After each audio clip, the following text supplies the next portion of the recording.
રાણપુર તાલુકાના કુંડલી ગામથી દસેક ગામ તરફ તેમજ તાલુકા અને જિલ્લા કેન્દ્ર પર જતા માર્ગ પર આવેલા બેઠો પુલ વરસાદના કારણે ધોવાઈ જતા સ્થિતિ અત્યંત દયનીય બની ગઈ છે। આ પુલ પર મોટા ખાડા પડી ગયા હોવાથી વાહન ચાલકો ભારે મુશ્કેલીનો સામનો કરી રહ્યા છે અને અકસ્માતોનો ભય પણ વધી ગયો છે, જેથી બેઠા પુલ પરથી પસાર થવું જોખમી બન્યું છે। ત્યારે તાત્કાલિક સમારકામ કરવા અને નવો પુલ બનાવવા ગામ લોકો માંગ કરી રહ્યા છે। કુંડલી ગામે આવેલ બેઠા પુલ પર ભારે વરસાદના કારણે બેઠો પુલ ધોવાયો છે, જેથી પુલ પર મોટા ખાડાઓ પડી ગયા છે। આ પુલના પર પડેલા મોટા ગાબડાઓને કારણે દ્વિચક્રિય વાહન ચાલકોથી માંડીને મોટા વાહનોના ચાલકોને પણ હાલાકી ભોગવવી પડી રહી છે। ગાબડાને કારણે અનેક નાના મોટા અકસ્માતો સર્જાઈ ચૂક્યા છે। વધુ ગંભીર બાબત એ છે કે આ પુલ પરથી એસટી બસ, સ્કૂલ બસો કે અન્ય મોટા વાહનો પસાર થઈ શકે તેવી સ્થિતિ નથી। પરિણામે મોટા વાહનોની અવરજવર આ માર્ગ પર બંધ થઈ ગઈ છે।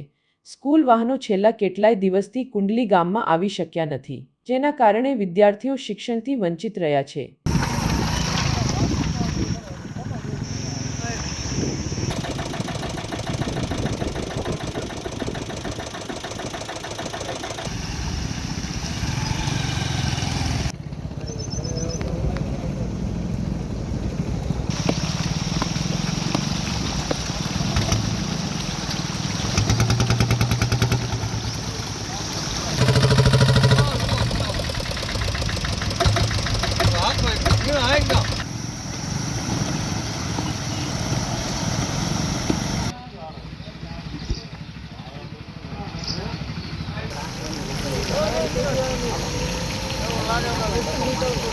નામ તમારું?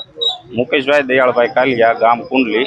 મુકેશભાઈ, આ કુંડલીથી અન્ય ગામોમાં જવા માટેનો જે આ કોઝવે આવેલો છે, એની સ્થિતિ શું છે? કેટલા સમય પહેલા તૂટી ગયો છે? હાલ કેવી તકલીફ પડે છે તમને? આ માર્ગ રહ્યો એ રાણપુર અને બોટાદ બંનેને જોડતો માર્ગ છે। આમ ગણો તો ખેડૂતો માટે તો સુરેન્દ્રનગરથી આવતા ખેડૂતોને બોટાદ માલ લઈ જવા માટે આ માર્ગ ઉપરથી જ ચાલવું પડે। એમાં આ કુંડલી ગામનું જે નદી રહી એની ઉપર બેઠું નાળું છે અને વરસાદ આવવાથી વારંવાર છેલ્લા 3 વર્ષથી આ નાળું તૂટી જાય છે।